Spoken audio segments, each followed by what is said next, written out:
This is into the circle. It's meant to simulate bringing somebody into their home, right? Or sitting around a fire. We had a slight dream at the beginning of this that we'd be sitting at a fire, and we decided no. Right? We'll keep it a little simple. That was my dream. I'm the one responsible for that. But it's important, right, to have these conversations with each other. Yes. And be engaging in community, in this dialogue. And hey, I'll be learning new things tonight, right? And I hope you do too. So I'm going to kick it to Larry to give us an introduction with our funders and all the thank yous that are required. And then we're going to face each other and have that conversation. Thank you. Good to bottom, Ms. Jasmine. Thank you. So we first want to acknowledge the land that we are on, the land of the Massachusetts people, and we're going to go into that in more depth. We also want to thank Mass Humanities for making this possible, for helping fund this opportunity that we have here to be here. We want to, of course, thank Bunker Hill Community College, Kevin Weary and all his wonderful staff who have been so supportive and dedicated to uplifting Indigenous voices, cultures, and ways of life.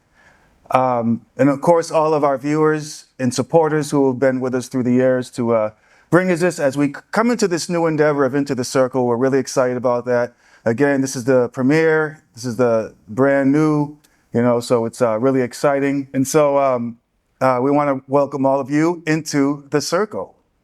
And so with that, I want to pass it back to Jasmine to just kind of bring us into the circle and just really start to help us really transform ourselves into the space and kind of really shift our thinking and our ways of being, going back and also going inside a little bit. And that was part of the reason why we opened up with that traditional song, the drum, remind that we're all together. We're all in this together as we move forward.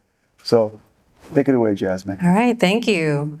So as we step onto this land, this community college, Bunker Hill, that's a name that everyone knows somehow throughout the nation, Bunker Hill, that gets put in people's textbooks. We learn about the Battle of Bunker Hill as this very colonial, stand against the British. And it was more than that before they came, right? This was a place of landing. We're next to Shawmut, which is that Boston Neck, which literally translates to a place of landing, a place of being. And you go down the river to Nonantum, right? The place of rejoicing and being together. And you see our communities using this place to travel and commune. And so this land here, with its hills, right? You can imagine it as a place where maybe we stored foods. Maybe we looked out for other nations who we knew were coming, right? We've got the Lenape people and the people of Long Island coming up through the shore, stopping along those rivers and trading, right? All of this intertribal trading. We've got the Abenaki people coming down from the north and all of their different bands coming down here and meeting in these central locations, the Massachusetts people, the Mississippi people. And that river, right, that sounds familiar. We are right beside the Mystic River. And they had many great sachems that you can read about. You can see the women leaders. I think that's something that really sticks out to me in these old documents, is all of these women leaders coming through and fighting against this colonial perception that only men could lead. And so our people inherently have this different way of being and being together, right? And we are inviting people very much in these spaces into the circle. Mm-hmm. That's right. And so, what are some of those people who we should have learned about when we think about this place, when we think about the time of the Revolutionary War? Thank you for that. Jasmine. So the Revolutionary War, we know, was a monumental turning point for this country and for essentially the world. And of course, the famous Battle of Bunker Hill, George Washington and his troops, 15,000 farmers, and some had some soldier training against 6,000 regular Britain troops, and holding their own. And so, but we don't hear the stories of the indigenous people, and we actually did hear a little bit about one particular Native and African American person, and that person was Crispus Attucks. Or Attucks. Yes, Crispus Attucks. And for those who don't know, Attuck is the word for deer. Which is funny because his mother's from Natick. Yes. And the Natick tribe was brought to Deer Island, so there might be some memory in his name. And he was the person who was used as the rallying cry for the war, because up until that time there was a lot of anger around the Americans who were here, because these British soldiers were doing a lot of moonlighting. They were taking jobs of the Americans who were here, and they were just kind of looked down upon. And so Crispus Attucks was one of these people who were really defiant in seeing that. And what a lot of people don't know is that in 1750 he was born a slave, and he runs away. Because his father was an enslaved black man. Yes. And so Crispus Attucks is born into slavery, and he runs away.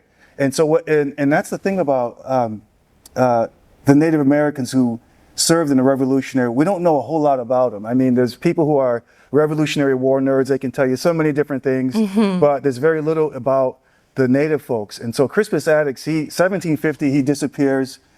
You could see in colonial times the kind of way they talked about Native people and bodies, right? There's posters that have gone up about runaway slave. It's this large brown-skinned mulatto person wearing a bearskin coat and gray stockings, and he's run away.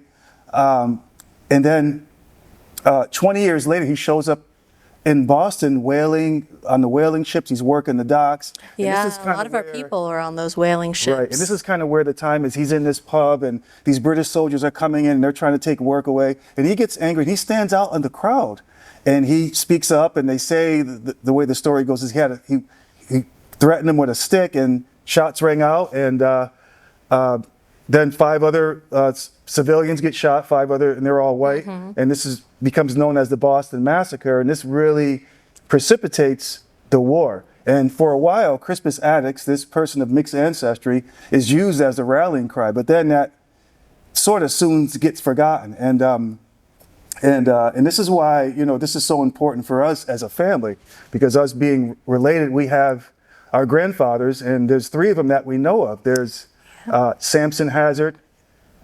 We know he was in the Continental Army out of Rhode Island, and he's our Narragansett grandfather. And then there's our Ishmael Coffey, who we have quite a bit of information about him. He fought at Bunker Hill. He was here. And really? Also, yes, he fought here at Bunker Hill. What did he do? My understanding of the Battle of Bunker Hill is that it didn't happen on the hill itself. It didn't happen on Bunker Hill. It happened in the hill in front of it. Breeds Hill. Yes. Yeah, Breeds Hill. Yes. And it was sort of a late night. They set up, and then the people who were in the ships surrounding this area, the English soldiers, the military there, they actually woke up one of the commanders with gunfire. He was like, "Hey, no, don't do that. I'm trying to sleep." And the guys were like, "They're firing at us, or they're setting up a barricade." And he was like, "Oh, okay, continue firing then. I guess I'll wake up." Like, for example, Ishmael Coffey, he has quite the extraordinary life, because he has 17 children, about, I think, 15 to 17. Kind of reminds me of your family, right? Oh, I guess, yeah. Your mom. My mom has 7 brothers and 7 sisters, Yeah, so so, it's not that much of a... So everybody in these towns around were called to service for the rebel cause, as it was labeled back then. And so he goes, but he was so poor that they were doing something called warning people out of town, and especially being person of brown, mixed ancestry, and they would push you right out of town. But he goes and serves in this battle. He's at the Battle of Bunker Hill, and he also is at the takeover of Fort Ticonderoga. He's there, and so he probably fought alongside Ethan Allen He may have ran into George Washington. We don't know. Again, like I said, we don't know a whole lot about the soldiers of color during the Revolutionary War, but we know the battles that he was in on his muster records. I think there was another place he was at. He was at Warwick and Providence. So he got around. And so, interestingly enough, Samson Hazard would be his son-in-law. Because he marries Robert Coffey. He marries one of the daughters, and so then we're like, he comes down through that. All right. Yes, yes. Okay. Yeah. And oh, there's so many questions that I have for that. I think I want to. What do you think? So he got involved in all of these battles. He must have been good at it, because it's a hard thing to be fighting with all of these people and all of these weapons that don't fire as accurately as, what we have now. Like, what? So another thing too that was depleting the troops was smallpox epidemic, and something that was fascinating that the George Washington did, which was kind of a good thing. He inoculated his troops with the smallpox vaccine. Yeah. So people were dying from disease, dysentery is one of the things called, and of course, you get a little cut in your finger, you're a goner back then, right? Oh, absolutely. But he lives to be 80, and so he goes through all these battles. So he was quite a remarkable person, and Wow. You can go to Medway, Mass. Today, and they made this small park in his honor, which is really cool, and it has some. I Really? found out about That's it not recently. too far from here. Right. We should go check it out. Yes. So it's really cool to see these honorings taking place, and again, Samson Hazard and Christopher Vickers. Not a whole lot that we found so far on them, other than the muster records. Mm-hmm. Yeah. Yeah. So let's talk a little bit more to that, because that's always something that's interesting to me. Like, as somebody with that family history, my mother's my mother's grandfather, Arthur, he was taken from his family, and he ended up running away from the place he was put, and he joined the military. And so we're seeing that again with these veterans of the Revolutionary War. And That's right. Yeah. So that's your great grandfather. So your great grandfather is my grandfather's brother. Yeah. You're a generation down. Mm-hmm. So, and I think a lot of the things that we think about too is that these native folks who are taking up arms for the side of this new sprouting country, and there's so many contradictions there. When we think about the Declaration of Independence and kind of what was going on. Yeah, the merciless Indian savages. Right. And so as we know, Bunker Hill, it was what they call a horrific victory for the British, because they ended up losing so much, so it wasn't. Yeah, they did not expect to lose the way to win, to lose the people. Right. They won the battle, but the people, they had lost, Right. what was it, like 1,000 Yes. of their people? Right. And so we're dealing with so many contradictions for our ancestors, because when we think about King George III, he makes this proclamation. He draws a line down the Appalachian Trail and says that you cannot take this land. This is considered Indian land. That's theirs. And, of course, we don't know what would become of that. But this really sparks. These are the kindling flames of the Declaration of Independence. And, and that writing is right in there when he says, the king has endeavored to bring on He got it written down. raising the conditions of new appropriations of land, and has endeavored to bring on the inhabitants of the frontiers, the merciless Indian savages, whose known rule of warfare is the undistinguished destruction of all ages, sexes, and conditions. Mm-hmm. And so that's in our Declaration of Independence that we, and it's sort of a mission statement. And if anybody's read the Declaration of Independence lately, I've read it a few times, and it's kind of a lot of those grievances you could still apply them today, actually, which is ironic. Well, it seems like this history, right, is in a bit of a loop. Yeah. And they never did like the king. they had a problem with King Charles I. They ended up executing him back in 1649, and then when his son Charles II was put on the throne, he does this thing called the Declaration of Breda, where he says, "Hey, let's be neighborly," Right. and the people are not into that. They do not want to share this resource, and when the British Parliament begins to question the land deeds, the General Court sends back just demands and says, no, we're not going to send you those things, but give us our charter.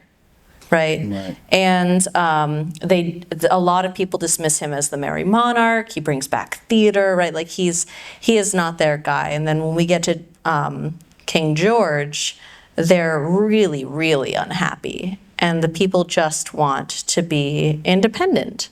Right. They want to live as kings of their own land. Right. Why are they yielding to this guy across the sea? Right. But what they do keep forgetting is that the native people who have been here, right, have valid information about the land and ways of being with the land that they're still figuring out today. Right. They're still learning from And us. this is why there's so much contradiction in terms of, we were talking the other day about what it must have been like for Samson and Ishmael and Crispus Attucks and so many other native peoples who are trying to figure out what the hell are these white folks doing here. And so we think about, as the British began actually realizing, we may lose this. We may lose this continent, right? And that was just too insulting to them. So they even go so far as we know, there was, chattel slavery was rampant here. And so Yeah, Faneuil during Hall. that time, Governor Lord Dunmore, a British governor from Virginia, makes a decree. And he puts out this decree that all enslaved people to be free if you take up arms against these rebels, these Americans. Mm-hmm. And when George Washington, our beloved president, hears this, he is outraged. And he calls Dunmore a traitor against all of humanity for even making the suggestion that black folks should be free. And these are the kind of dichotomous things that we kind of have to sink into our thought processes about the founding of this country, what's in that, and what was the thinking behind it, because it wasn't independence and freedom for people like us. No, it was very much that they wanted to be on this land, and they felt that they had been promised this land, right? The promised land across the sea, and they'd followed this since, the journey of the Pilgrims. And then by the time of the Revolutionary War, you've got these scrappy people who are excited to fight for this cause of having their land and their freedom and what freedom means to them specifically. They're not quite seeing the outside. They're not seeing the native people as people, but so much as tools, and black people Exactly. not so much as people, but as tools. The religious component behind it, this now going back to the Papa Bowl, the doctrine of discovery, wherever Yeah. there are non-Christians. Magna Carta. Yes, people who are non-Christians or of color, you can go in there, take what they have, pillage, take over their land. Yeah. They are uncivilized. And, this is what happens in Australia, Africa, and here, of course. So there must have been some reason why our people have joined these battles time and time again, right? Is it that this is our land and we have this inherent need to protect it? Yeah. But what are... I wrote about this in Yeah. Indian Country Today back maybe 15 years ago. I did that article. And I think there was really no conclusive understanding of that. But I think to find that answer, we were looking at what you just said, is that it's about the land. It's always been about the land for us, protecting Yeah. it, for whatever reasons that there may be. But here we are, we're on our home, we're still here, we're the survivors. And Yeah. as I said, going back that period, there's no props, that we have that we could show, but we are the living embodiment of what they were. Yeah, So they are us we're and the we are people them. who survived. Yes. And so we're here and so I figure every time we say their name and talk about them, maybe that was just their goal, to survive. And keep going. Well, and for us to be here today talking about this, right? Yes. And Larry, you're a veteran yourself. Yes. Can you speak a little bit to your experience with that, and why did you fight for this country? That's a I know great question. I'm sorry, you weren't expecting that one, but it was percolating in here. Like, why? Why? So I went into the military at a young age, and I think when I went there, I was with a lot of other people my age, kind of just trying to figure life out, Yeah. and trying to run away from our problems and things that we were dealing with, I think, and meeting a lot of other Native people there doing the same thing. And I did find some purpose there, and I learned a lot of things, and and coming from a family of veterans. My brother's a Gulf War veteran. My older brother, he's a veteran, and so it was it was nothing unusual to join the military. Yeah. It just seemed like the kind of thing to do. I have a lot of different thoughts about how we use our power today, and so and thinking about when you have power, how do you use it? And so those are kind of my thoughts around that. And and you bring up a good point where Native people, we outperform. Highest per capita. We're the highest ethnic group to join the military from every war. As we were just saying, we have several relatives in the Revolutionary War. Not a lot of people can say that. And in the Civil War. Over 66. Yeah. Yes. Yeah. So it's So as Native people, there is this desire to fight. yes. To fight for the land, to fight for honor Yes. and community, is it? And I imagine, especially with the Revolutionary War, that there is a dream that we're holding on to. Maybe if we show this type of valor, that we can be seen as people. I think so. Yes. That and notwithstanding that the warrior style of warfare was sometimes referred to as guerrilla warfare, Yeah. was something new to the English. And this was a monumental advantage that the American troops had that the English didn't have. So it really helped shift the war. And so the skills And then the of code talkers. Right, the code Right, we've got all sorts of skills that we're bringing to the table. Yes, absolutely. Yeah. Well, thank you for answering that random question. Right? It seems important. Yeah, I think it was totally relevant. Yeah, we're talking about veterans and we're talking about these, Revolutionary War. So this is a continuation of standing up. And I've said before, I think Native peoples are the most patriotic people you're ever going to find. Usually it's not, cast that way, but yeah. Well, we really care about this land and we really know it, right? In our spirits, Yes. we know the waterways and we want to protect them. Absolutely. And we know what the land can give to us and how we can give back to the land. And those are things that are so, so, so important for Right. survival of humanity. Absolutely. And interestingly enough, so thinking about our Nipmuc ancestors during that time, middle 1700s, most of Nipmuc lands were being taken, usurped. We Yeah. once had 2/3 of the state, over 2,000 square miles. All that's reduced to 5 acres in Grafton, Massachusetts. The boarding schools are in full swing. The Removal Act is happening. Tribes are being pushed out. Yeah, over time, all of these. We're being written out of the books. We're becoming caricatures of our own lives. Oh, the caricatures are absurd. And so, Yeah. much like the Civil War, there was no win for us on both sides, as some of the tribes fought for the British, and so either it was a loss on both sides for us. Well, even back to King Philip's War, right? Right. There's this need to defend, but what is that? Who are we siding with? Right. The separatists. So Side with the land, yes. we side with. I think when it comes down to it, we want to side with the land. We want to protect this place, and that is our sort of mission.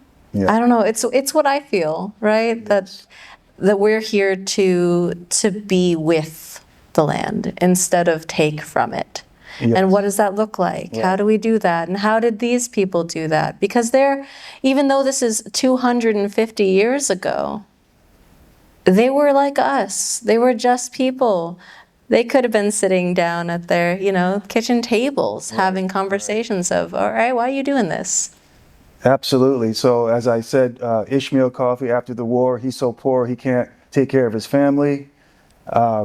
Samson Hazard, all these folks, they were written out of history. A lot of times their families never received their pensions. And so, again, it was really not a time for them to be celebrated. They were not celebrated for what they did, and they were all but forgotten if it's not for us, Yeah. And I think that's their way of making sure that maybe we were their dream to be here. I think so. I think every Native person, every person of color, I want to say, is the hopes and dreams manifest of our ancestors. We exist because they fought so hard for us to be here. Absolutely. And we have to keep fighting for the next 7 generations after us. Absolutely. Absolutely. Well, I think with that, it might be a good time to open it up to the audience. Whoever might have a question, we'll make Larry answer them all. How are we on time, folks?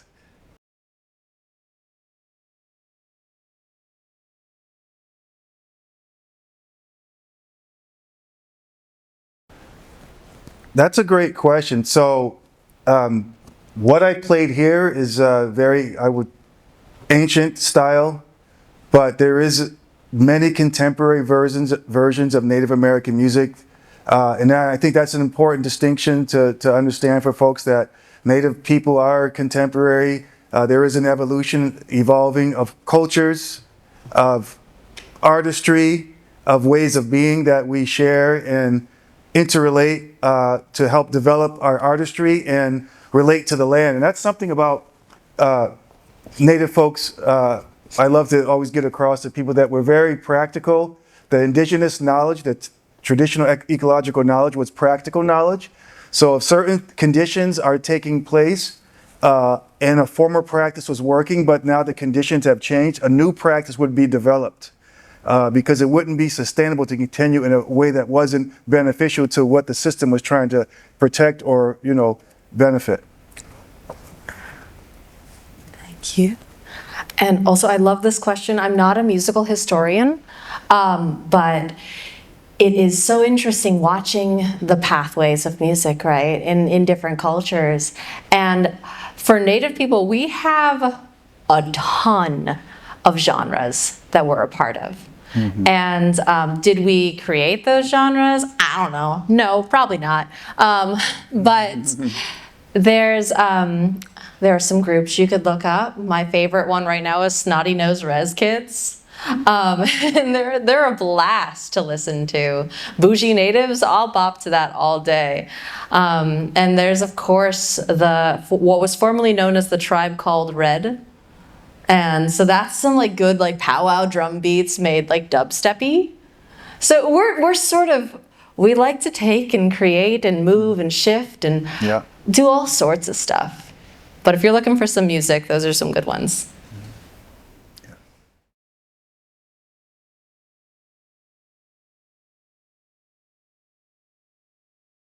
It was, I don't want to say different, but it was kind of different.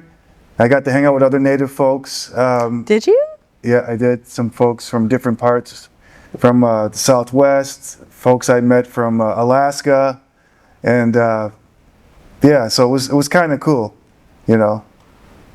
So yeah, that's my answer. It was.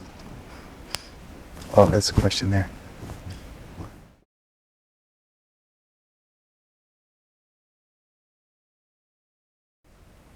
My service ended in 1995, went in 1987, and I think it's changed so much now.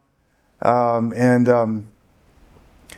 didn't go for the GI Bill, but I think a lot of people did. But going back the generation prior to that, a lot of military folks of color were denied that, even though they were promised it. And a lot of them were not welcome home, especially our Vietnam veterans of color were denied a lot of those rights that they were promised, and many of them ended up homeless and dying young.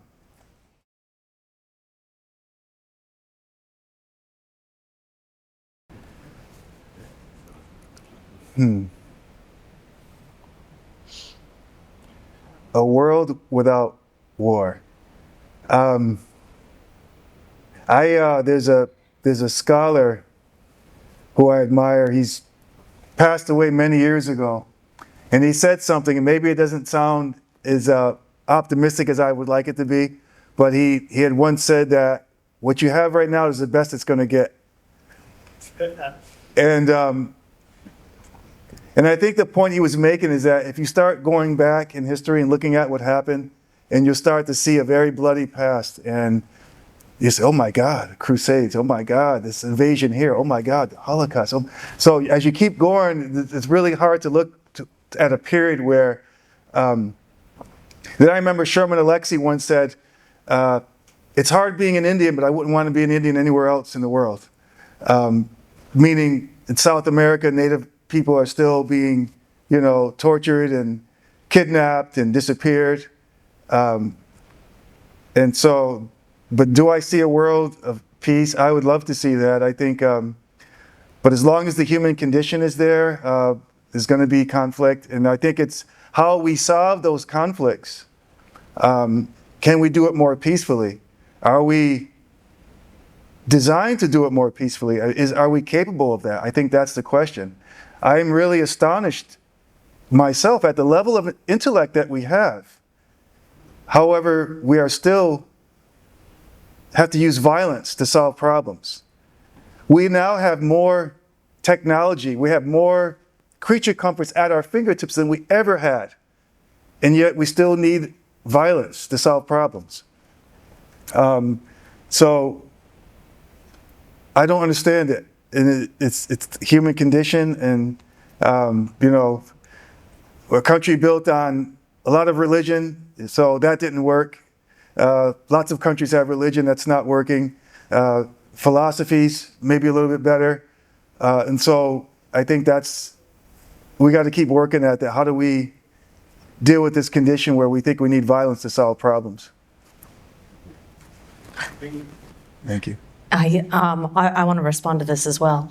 I wasn't sure at first if you were asking about the great robot wars, like if the AI would rise up, and that was sort of exciting. And then I realized, oh, you're asking about the human condition. No, I think, yeah, we are in this humanity fights. Humans fight.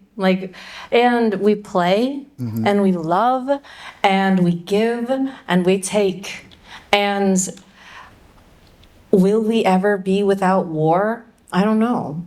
But is there a better world in the future where maybe we don't war as violently, but maybe as a ritual?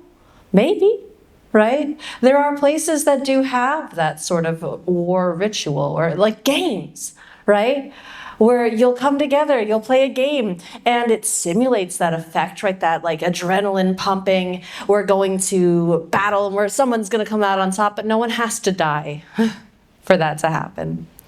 And I'd love to see a world without brutality in that way. I'd love to see a world with more compassion for everyone around us. I think we're still realizing the humanity of the people around us, right? And the way you do that is by getting to know people and being kin with these people. As Indigenous people, we've got, we use that word a lot, kinship. And we wove wampum belts together as treaties, and in sitting and doing that, realize that we can work together, and that it takes more to put this together than to break it apart, but there's value in it being together, right? And so I think maybe. Yes. We'll put this here and we can war over it.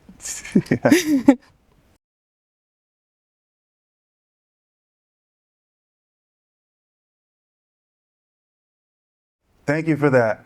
And I just want to follow up on what you were mentioning too about the world of peace. And Jasmine mentioned something important about the stories and the games that we had here too. And it's well known that, and again, we had wars here, so it wasn't a perfect world, but what we did was we had games, moccasin hand game, lacrosse, all these hockey that are now pretty popular in this country. These were conflict resolution games. And so they were played and to bring peace and unity. And so these were ways that we avoided a lot of death. To your question, so, and that's a good one, I appreciate that. So as a Nipmuc person, I would not be able to tell you if you are Pequot, and that would not be my place. I think it is my place, though, to speak on who my community is. You know, that is, who's your family? That question that we ask. I think that's my duty to ask somebody who says that they're Nipmuc, and I say, who's your family? And if they say a family that's not familiar, then I may be inclined to look that up, and maybe Aunt so-and-so knows, or maybe so-and-so knows, and then comes back, nobody knows that name, then that's going to be a red flag. And then that still doesn't mean that person's not who they say they are. It just might mean it means more work on their part. So I think for me, I'm careful to not interject with other tribal claims that are not of my clan. I think that's important. And, and that being said, we're enrolled Nipmuc people, but I'm just as much Narragansett as I am Nipmuc, but the way enrollment goes, the way politics go, I'm Nipmuc. And we also have Pequot lineage. But, these aren't things that we talk about all the time because of the politics. And, but you look at the papers, you look at the genealogy, you'll see all these, we're all, you sitting there, we're probably related, and so. Well, you talk about the Adams. Yes. The Simons were the names. Yes. Simons, Whedons, those are all my family, yeah. Hazards, yeah. Yes. But the politics is just really big. Yes. Well, I think when we're talking about recognition in general, it's just terrible. This whole system of needing the government, which has oppressed us for so long, to look at papers and say, yeah, you're real. Mm-hmm. Like, I know I'm real. I know I'm here, right? And my family's here, and I know the stories of our family, and I have tried to learn the language and be with the land and meet everyone that I can, right? And so when we come to that question of, like, what is the federal recognition process and who gets it? Most Native people in Massachusetts don't. And it's terrible. And there's something that needs to be looked into there. And what are they using to determine these factors, right? Is it blood quantum? Right. Well, what are the hazards of blood quantum? We see that all over the place. If we're trying to make sure a bloodline is pure, I don't know. I would rather not. Like, yeah. Mm-hmm. Well, I think this has been a really lively, interesting, and expansive conversation. Thank you all for coming out to this. We're going to go up there. We're going to be with you. Yeah. So if you've got more questions that you don't feel like, being recorded on, we'll be up there. And yes. I hope we all remain in the circle together. Yes. And thank you all. You just been into the circle. Thank you.